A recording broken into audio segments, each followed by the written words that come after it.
Meanwhile, the war is moving into space. Russia has opened another front, this time in orbit. British military personnel report that Russian satellites regularly spy on their space systems, jam them, and attempt to intercept communications. Our international correspondent Svitlana Chernetska will explain what the aggressor country aims to achieve and what risks this poses for the Allies. This isn't quite Star Wars like in the sci-fi blockbusters, but it is already a battle in space. For the first time in British history, the head of Space Command has publicly acknowledged the fact of systematic Russian attacks. First and foremost, this refers to attempts to jam military satellites, that is, devices used for surveillance, intelligence gathering, and maintaining secure lines of communication. It is with their help that we can observe fighter jet takeoffs and missile launches, large-scale troop movements, and the construction of command bunkers. In modern warfare, if you obtain information, make decisions, and act faster than your enemy, you have a better chance of surviving. Space is extremely important for nations. The aggressor country is also aware of the importance of satellites in war, which is why it tries in every possible way to cause harm. The general talks about repeated attempts to jam satellites. In other words, this is no longer about disrupting the operation of ground receivers, but about attempts to directly affect the satellites themselves in orbit. And for that, much more advanced technologies are required. And another tactic used by the Russians is openly monitoring Western satellites. That is, they synchronize their movement with one of the satellites and move in parallel. This is mentioned not only by the British general, but also by the French private company Aldoria and the German Minister of Defense.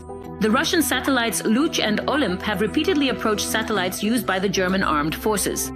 Satellites are essentially being used as a kind of communication channel, and when an enemy satellite comes very close to one of our satellites, it looks like a potential signal interception or perhaps a reconnaissance mission. And we really don't see Russia clarifying this and saying, actually, no, this was done for other purposes. Attacks in space are not only physical. The most striking example is the cyber attack on Viasat satellites an hour before the full-scale invasion in 2022. Russian hackers paralyzed satellite communications in Europe. Because of this, Ukrainian units temporarily lost the ability to communicate and coordinate their actions. Since then, protecting satellite systems has become one of NATO's priorities. Protecting space is not an easy task. Some countries already possess means to jam, hack, and even destroy satellites. This is yet another very real threat: the use of missiles to strike satellites. The United States, China, India, and Russia are all capable of this. The aggressor proved this in November 2021 when it destroyed one of its own old spy satellites, Cosmos 1408. Because of the thousands of fragments, the astronauts on the ISS were put at risk.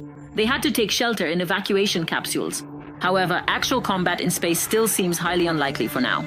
Currently, there are about 600 military satellites in various orbits, and more than 9,000 other devices are for communications, navigation, meteorology, and science.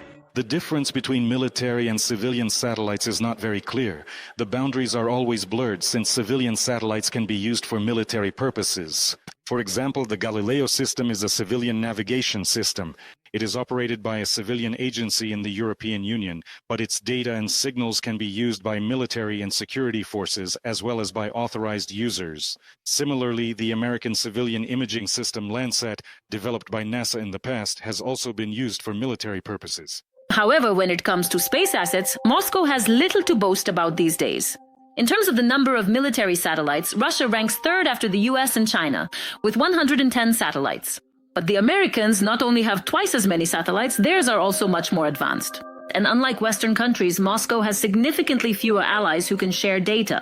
Although Ukrainian intelligence has already reported that the aggressor is using data from Chinese satellites to select targets in Ukraine. The sanctions of 2014, following the initial annexation of Crimea and the start of the war in Donbass, were aimed at Russia's high-tech and space sectors. So, it became significantly harder for Russia, not impossible but certainly more challenging, to import complex components from the West for its space sector. Indeed, it was even unable to modernize its navigation system, GLONASS, that is to say, the Russian version of GPS, which ultimately failed. As a result, Russia has to fight without a proper navigation system of its own at all. The aggressor tries to compensate for all its technological miscalculations with risky experiments. Space is becoming yet another battlefield in the hybrid war, where there may not be any shots fired yet, but there are constant provocations. We cannot consider these incidents in isolation because in the context of everything else, there are many attempts to push the red lines, various tests that we see from Russia also in Europe, such as the incursion into Polish airspace, for example. All of these are hostile actions below the threshold that would signify an armed conflict. So we're not talking about Star Wars yet, but it's already clear that space is an element of modern warfare. Back in 2019, NATO recognized space as the fifth operational domain of defense, after land, sea, air, and cyberspace. And now every incident in orbit is viewed not just as a technical issue, but as a potential element of warfare. Svetlana Chernetska, Podrobnosti, Inter-TV channel. European countries, particularly Germany, are constantly warning about the threat from Russia and assure that they are preparing to respond in the event of potential aggression. At the same time, those same Germans still haven't managed to reinstate military conscription and haven't shot down a single drone among those circling over the country's training grounds and airports. Why words are louder than actions? Tetiana Lohunova knows the answer. We are not at war, but we are no longer living in peace either. German Chancellor Friedrich Merz is a master of loud and resonant statements. For example, this one was quoted by all international publications, just like one of his previous remarks. The German government will provide all the financial resources necessary for the Bundeswehr to become the strongest conventional army in Europe. Merz promised to rearm and expand the German military in his first days as Chancellor.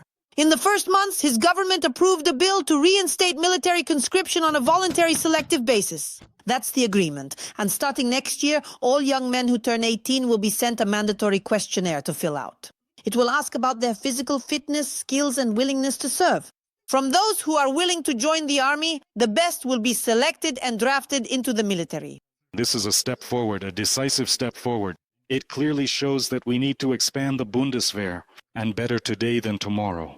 At the same time, this long-term plan is aimed at changing the public mentality, especially among young men and women. Parliament was supposed to approve the bill this week. However, that did not happen. The review was postponed, allegedly due to minor disagreements. It's a completely normal process when parliamentary groups want to discuss everything once again. That's exactly why the review was postponed. After all, as one politician said, no act leaves the Bundestag in the same form in which it was submitted for consideration. This also applies to the law on military service. In reality, the situation with passing the law is much worse. The parties that make up the governing coalition are arguing over fundamental issues. The document suits the Social Democrats, but not quite the Christian Democrats. They want to include clear criteria in the draft law for transitioning from a questionnaire-based draft to a general and mandatory one. For example, in the event of a worsening security situation in Europe, or if the voluntary model does not work and there are too few people willing to serve in the army. I support fulfilling the coalition agreement, that is, starting with voluntary conscription. But I assume that it won't end there. If we know that in 3 or 4 years Russia will be ready to attack NATO, then we should think ahead so that in 3 or 4 years we don't end up saying, oh, we urgently need universal military conscription. It's hard to predict when and in what form the parliament will pass the law. At best, weeks of discussions lie ahead. At worst, quarrels between coalition partners. Another painful issue is the fight against drones. Individual drones suspected to have been launched by Russia began circling over military training grounds and industrial facilities in Germany as early as a year ago. However, this autumn, there were suddenly so many of them that they twice paralyzed the operations of Munich airport. We spent the whole night at the airport, slept here. I understand why the flights were cancelled. There is a war going on in Europe. Passengers suffered, but the drones did not. The Germans did not shoot down a single one. It turned out that it's still unclear who should make this decision, the central government or each individual state. Who is supposed to shoot them down? Neither the military nor the police have the appropriate authority, nor in fact the means to counter drones. The first to break the silence was the Bavarian premier, who declared in his state the police would handle it. We need to respond, to shoot them down, not just wait. The protection of the population, infrastructure and territory must be an absolute priority. The Bavarian solution was quickly copied in Berlin, and the federal law on police operations was urgently rewritten. Law enforcement officers were allowed to shoot down drones, but not immediately, only a bit later. We have identified 3 main tasks. First, a joint drone defense center will be established, which will enable the federal and state governments to assess risks and take countermeasures.